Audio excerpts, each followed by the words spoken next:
Now, in the 15 minutes I have, I'm sorry to say that there will be a little bit of abstract going on here because I want to talk a little bit about the nature of capitalism in Iran and what it can tell us really about aspects of capitalist development, or not, as the case may be, with the case study of the Persian carpet trade.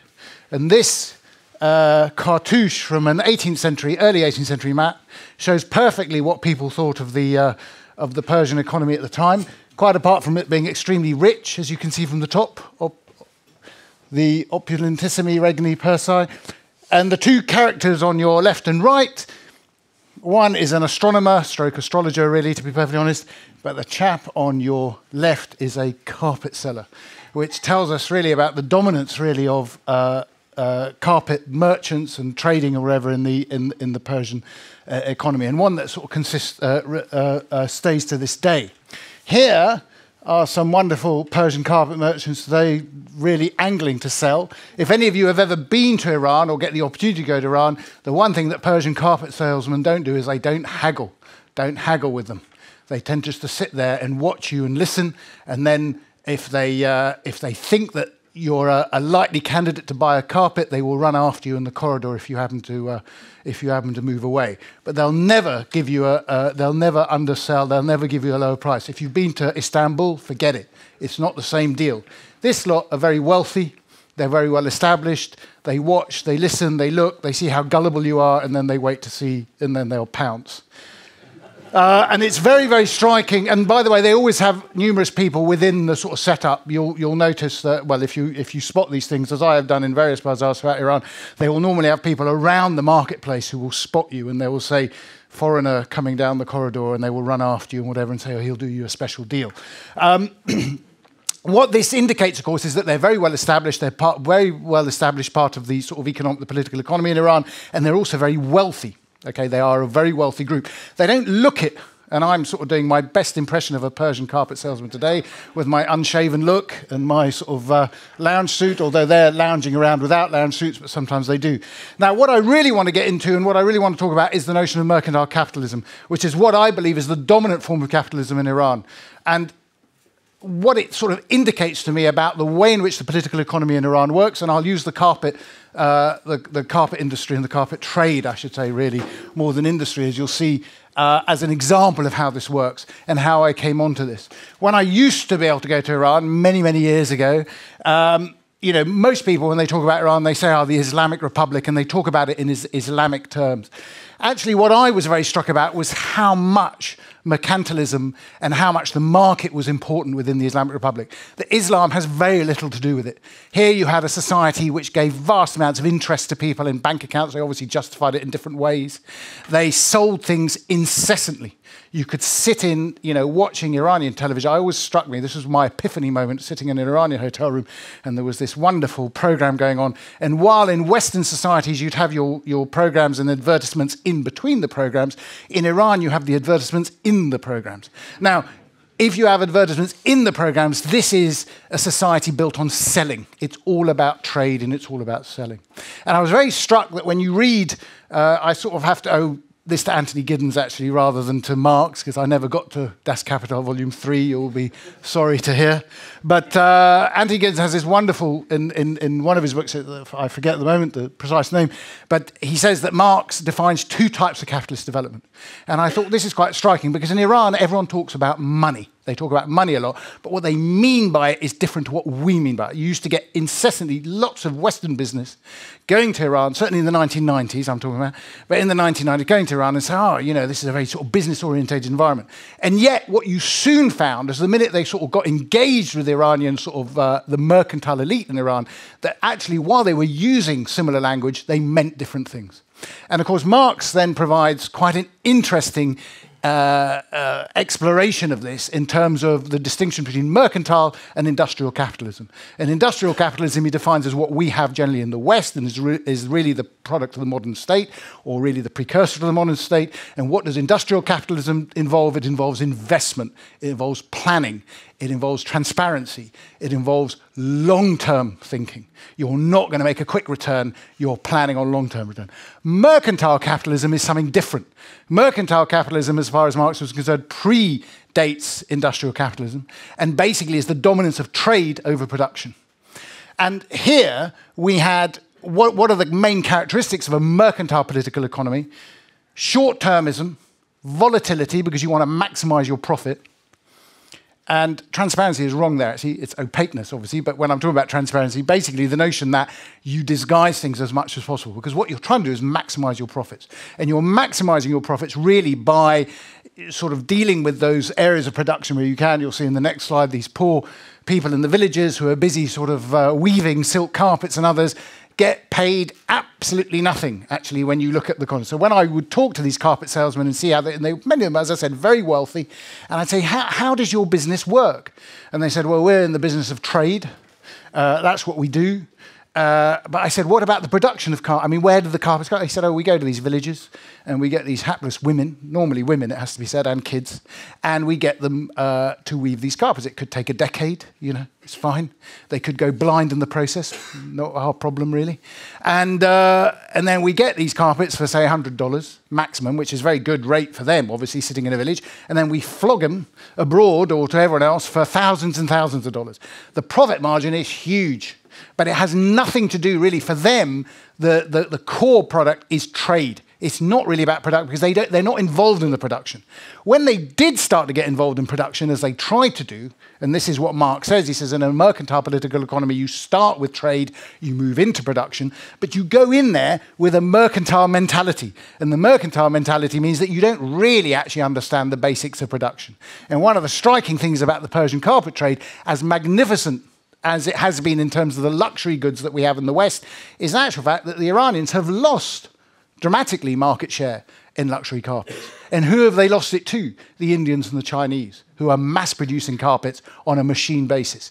And the Iranians have started to get into sort of machine basis carpet weaving, but they just simply have lost the market. I mean, there are other reasons as well to tie to that. But a central element of it, to me, is this idea that what's underpinning the Iranian political economy is a mercantile mentality. And I want to emphasize that it's a mentality rather than a class. I don't think it's something that you can just ascribe to the Bazaar, by the way. It's actually, it basically infects, and I use that word deliberately, infects the entire political class in Iran that are interested principally in trade. So if you look in Iran today, who are the people who make most of the money? They're the people who deal in import-export. And what they do is they don't produce anything. What they do is they simply get particular sort of preferential trade deals on basically importing luxury cars or whatever it is and making a huge, huge profit on that bit. But there's nothing domestically, nothing that helps the domestic production. So I don't want to say that there isn't industry in Iran. Of course there's industry in Iran, but that always takes a second place. It's a lower priority to those who are making an absolute killing on this sort of like huge margins, profit margins. Now, the examples that Marx uses is principally, he says, you know, the key example of mercantile capitalism at work is the Italian city-states of the 15th and 16th century. And we all know what happens there in terms of trade, warfare, politics, and whatever. I mean, it's all pretty volatile stuff. It's fairly factional. Another really good example, of course, to my mind, is what J.H. Eliot would say about Habsburg Spain, and this idea that the silver from the New World pours into Spain. I know historians will criticize Eliot's view these days, but I think that the basic model is right, that because of the absence of a sort of an idea of investment in any case, what happens is that the money comes in and it flows out, and it's others who benefit. In the same case in Iran, oil money comes in and it flows out. So the level of investment is very slight. And one of the big criticisms that many of these Western companies had when they'd come to Iran, I'd say, why don't you invest in Iran? You know, all these oil companies would come in and they, you know, including some from Scandinavia, I have to say. And they would come in and they'd say, I'd say, well, why don't you invest in Iran? They said, we'll invest in Iran when Iranians invest in Iran. I always thought that was a very salient point, actually. I used to say that's quite a smart move. And they said, why don't the Iranians invest in Iran? And of course, it gets you thinking, because they know something that the rest of us don't. That one doesn't invest in a country that isn't transparent, highly volatile, and basically is a non-legal system, if I can put it that way. Yeah, because an industrial economy requires rules, regulations, transparency, long-termism. A mercantile economy, if it's a dominant of a mercantile capitalist economy, what you get is that. And the carpet industry, among others, is actually an excellent example of this. So what I found is when you go out to villages and you see these poor people working. I mean, I was very struck by it, actually. I thought, my God, if we had labor laws in Iran, it just wouldn't exist. You don't get this sort of stuff. You get a lot of people working painstakingly in very fine detail on exquisite carpets. But do they have rights that we would consider? No. Okay. Do they suffer for their trade? Yes. Do they get paid well for it? I suppose they would assume they do get paid well for it within the context of the local village. Within the context of the global market, no. I mean, they just don't. And I was very struck by the way in which this sort of this political economy sort of worked. It had none of the sort of concepts that we would appreciate. And as I said, when these traders decided to move into some form of production, even go into machine production, whatever, to try and build, first of all, they lost the notion of what make Persian carpets unique, which is basically their handmade notion. The handmade wool or silk carpet is what people want, but they had no real idea they wanted to mass produce, but they couldn't mass produce on a way that would compete with the Indians and particularly the Chinese. And as a consequence of that, they lost their market share. And they lost their market share very dramatically. Carpets are still a major export for Iran, okay, along with pistachios and a bit of oil. But the point is that actually it's no longer, in a sense, it no longer dominates the global market as it did. And part of the reason for that, I would suggest to you, is because the way in which the economy works in Iran is not suited to the way the rest of the world is now competing and developing and selling. What this means at the end of the day also in terms of Iran itself, and this is this goes to the fundamental understanding of how I understand the Islamic Republic to work, which is why I think Iran's problems are immense and will not be solved by a very sexy president coming to power maybe in a few weeks' time. Is that what you're seeing here is the politics of the extractive state par excellence. Okay? Because of the mercantile mentality, it's not a mentality that revolves around investment. It's a mentality that revolves around extracting the maximum profit with the minimum hassle. Okay? And if you look at the characterization of the Iranian state throughout, you'll see all sorts of elements of this: factions, mafia groups, the way in which the political system operates or does not operate, the very dysfunctionality of that. It really does. It's very emblematic of a political system that, yes, in which capital is at the heart. I mean, basically, everyone's business is not about furthering God. Okay, I mean, most people would accept that Iran is probably amongst the most secular societies now in the Middle East. But why is that? Because actually the leadership are more interested in the extraction of capital than they are about doing anything else. And on that note, I was just waiting for the bell to go, actually, but I'm very pleased. And I'll leave with that picture. That is basically the sum and total of what I understand to be about the politics of mercantile capital in Iran. So thank you very much. Please, Ali, please. Oh, do I stay? Yeah, just one question. I have to ask you. Sure. The 1979. Yeah. I mean, the change from the Shah's Iran to the Islamic Republic. What did that mean for the merchant class in general and for the carpet business in particular? I mean, what's interesting about the Shah and certainly the Pahlavi state, I think, began an attempt to transition from a mercantile to an industrial economy. So what he was trying to do, and he did challenge some of the aspects of that mercantile element. One of the arguments, of course, is that that very mercantile element reacted against him and was one of the chief financiers of basically the revolution against him. Okay, but the reality of it is that actually this type of political economy has been the dominant form in Iran, really, at least for the last 200, well, at least since the 17th century, right? And the Shah's attempt to move that dial basically was thrown back in 1979. So what you get is that sort of the mercantile mentality. Remember Rafsanjani, who was the leading light of the establishment of the Islamic Republic in essentially 89 when he set out the establishment, he was a merchant.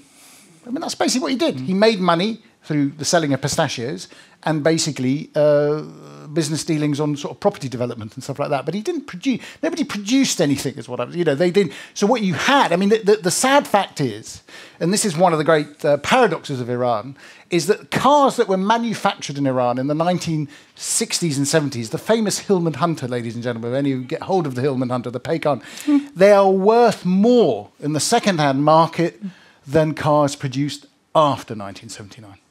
Now, why is that? Obviously, because they're better quality. If you've ever driven in a car manufactured in Iran post-1979, you will understand that. Okay? I have driven. I have been driven. I wouldn't say I have driven, but I have been driven in a Peugeot Persia. Obviously, they use these titles, obviously, to get the market going in Iran. Okay. And I have to say, all they were doing, Peugeot, was they were actually just assembling. They were simply assembling the car, but they couldn't even assemble the car very well, as we discovered as we were driving around. And so there are issues. You see, there are issues with that. And I think companies find that quite obviously problematic. If people say, why don't Western companies invest in Iran? This is my answer to them. There was a helicopter accident recently that sort of makes a similar point in a somewhat different fashion. I mean, there's all sorts of, there are all sorts of examples of that. You're absolutely right. Okay, thank you very much. Thank you.